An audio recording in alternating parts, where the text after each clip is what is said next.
There's an atmosphere of peace in Khartoum. Pigeons, not bullets, are flying in public squares. The outdoor time, much cherished here, is back. Even book sales are improving, says KAMAL Mohamed. He's been in the business for 30 years. When civil wars and state censorship have kept his sales down, KAMAL is skeptical about the new political agreement. It doesn't meet the aspirations of the people, especially the young.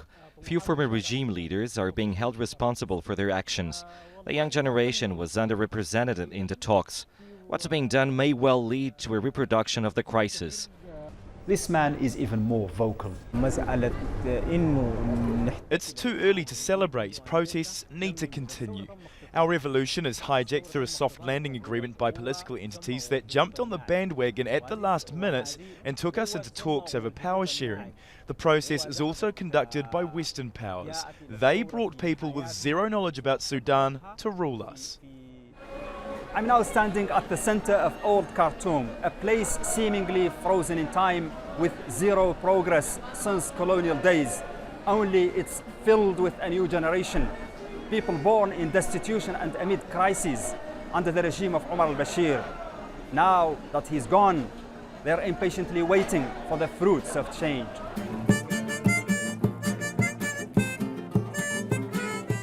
From chants of violence to quiet national songs, they say for now they want to continue the struggle through different means, without ruling out the likelihood of returning to the streets.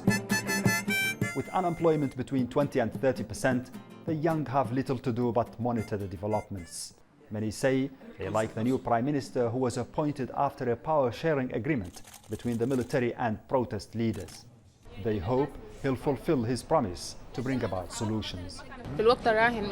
Some of the people who have been appointed are okay. It's a first step. If they just stick to their announced plans, things will improve. They need to meet our demands. We're still under the control of members of the Islamist movement. The deep state is intact, and so is the security apparatus. These views are not denied by some of the very partners of the agreement. The problems are enormous. You know, you have the legacy, the whole legacy of the past system, 30 years of corruption, inefficiency.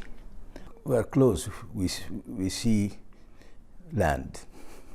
You know, we're about to dock. Despite the skepticism, many Sudanese share the hope of a new land of promise. But they know that if it happens, it's going to be a slow and difficult road ahead. Mohamed Vall, Al Jazeera, Khartoum.